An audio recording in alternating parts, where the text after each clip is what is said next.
If you're currently stuck at that 30K per month mark, and no matter how much content you post, how many sales calls you take, you still can't break through and scale to that 100K per month mark, well, this video is exactly for you. Because today I'm going to be showing you and walking you through the exact belief shifts that are going to help you think differently about that 100K per month mark. And this is exactly what separates coaches who eventually scale up to that 100K per month mark versus the ones who stay stuck at 30K per month. This is not a step-by-step breakdown whatsoever. I'm not going to be showcasing you a new tactic that you can start implementing in your business or a new strategy. I'm just going to be showcasing you the beliefs that you're probably operating by right now that are capping your growth. And truth be told, it is not that you lack the systems or strategies or even the effort that is keeping you stuck. It's simply because you're operating with limiting beliefs in your business. You're thinking about growth the wrong way. So I'm going to be showcasing you how you can replace these limiting beliefs with beliefs that actually serve you to hit 100K per month inside your coaching business. So without further ado, let's just get right into it. Starting with the first belief, which is you need to start thinking like a 100K per month founder.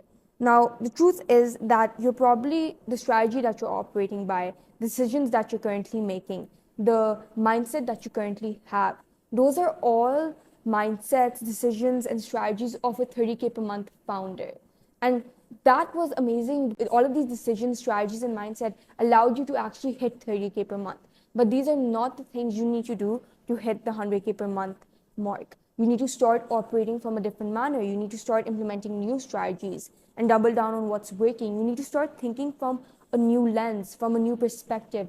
And you need to start making decisions like a 100K per month founder, not like a 30K per month founder. Now, the common scaling viewpoint that I see is that most coaches out there just say if something is working, just double down on it. And that is true. First, you need to think from a different perspective.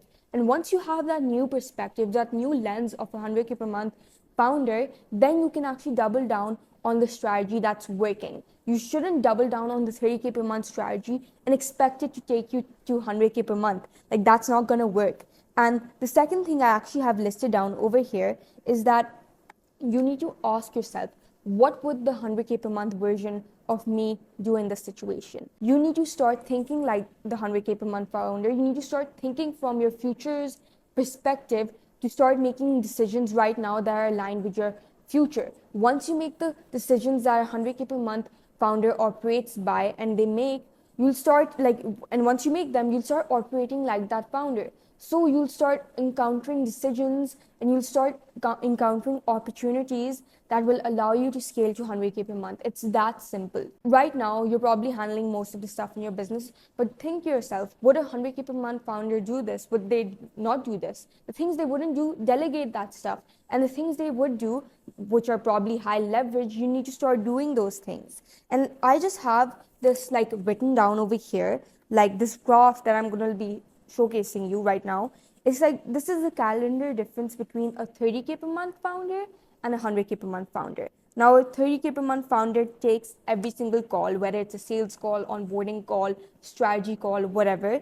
They're handling every piece of fulfillment. Like, they haven't outsourced anything in the fulfillment side of things. They've probably outsourced like the nitty gritty stuff, but like they still haven't outsourced most of the stuff. And then they do appointment setting all by themselves because they think no one can do appointment setting better than themselves. So they're scared to delegate that point because they think if they hand it over to someone else, they'll not book as many calls as they can book for themselves. And lastly, they from the content ideation to the content post production and eventually posting part, they do everything themselves. They don't delegate anything. Now, this is the calendar of a 100K per month founder. I really want you guys to know the difference over here.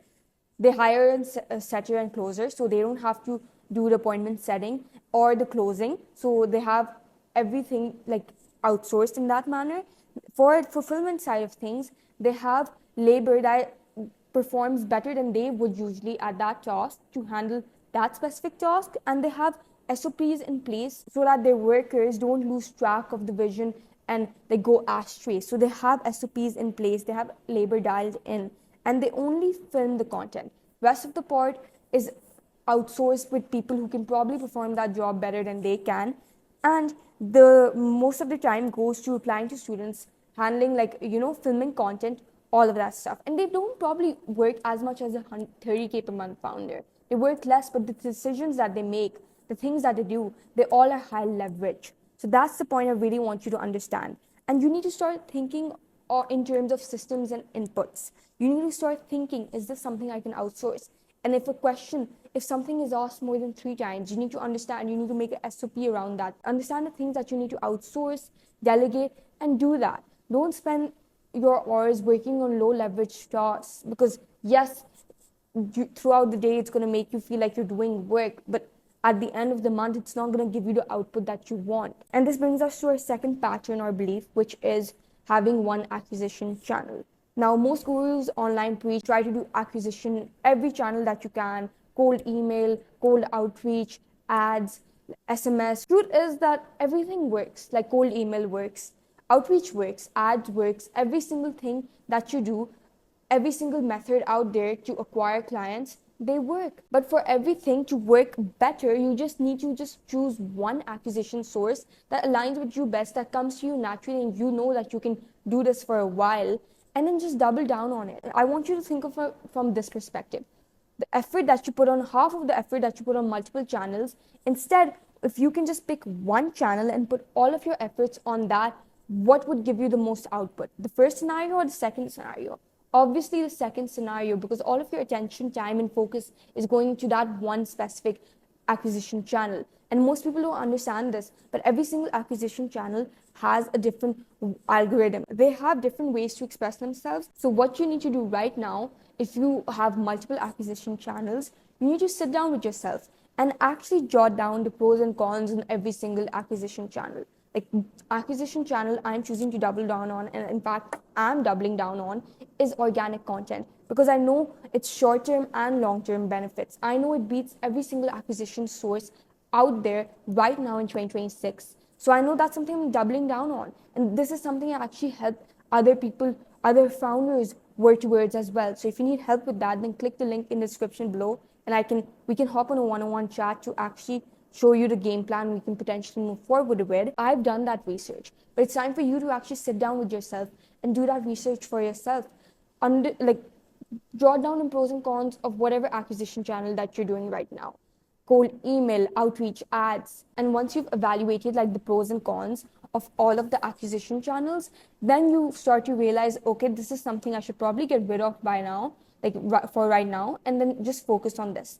And the beauty of this is that once you master one acquisition channel, once it compounds in your favor, once the compounding effect takes place, and you have mastered that acquisition channel, so you no longer have to worry about clients, you can start adding other acquisition channels on top. For example, once you've mastered organic, you can start adding ads on top of it. So it will work extremely well because one acquisition channel is working, and then you add another one on top. If you're putting half effort on every single channel that you currently have right now, it would take a lot of time for the compounding effect to take place. And this is something I talk about in like my videos a lot, because most people don't understand that the compounding effect takes place and people have different buying cycles. So if you put half effort on every single channel, then it's going to take you a long time to actually shrink the buying process. But if you do volume and both quality in one acquisition channel, you'll reach the buying cycle's ending journey much faster, and the compounding effect will take place at a much faster rate. And last belief,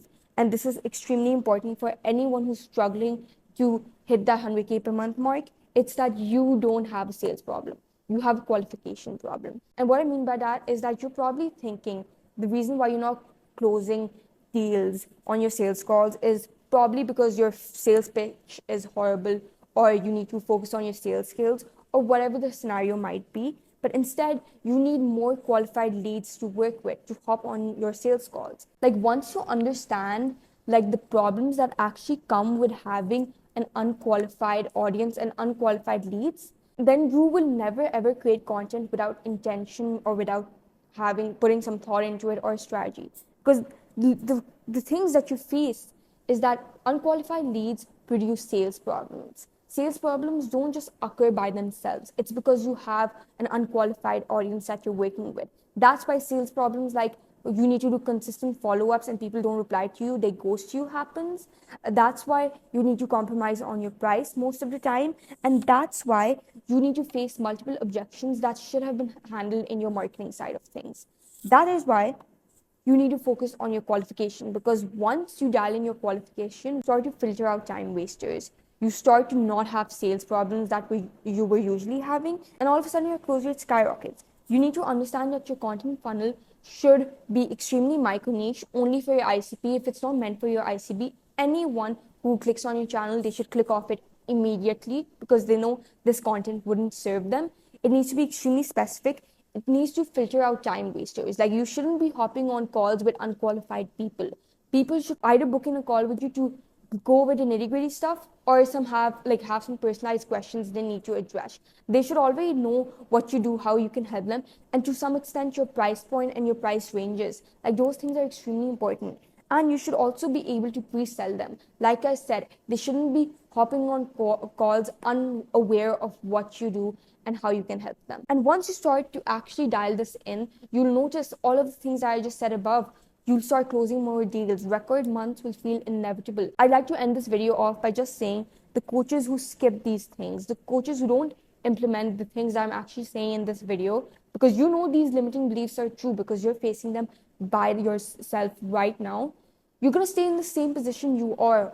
How can you expect something to change when you're not working towards change? So that's why please implement these things that I'm telling you. Even if you don't take my help, still implement these things and you'll see the difference in your coaching business. You'll see how inbound leads are flooding in your calendar. You'll see that the problems that you have that were stopping you from reaching 100K per month, all of them are just being conquered one by one.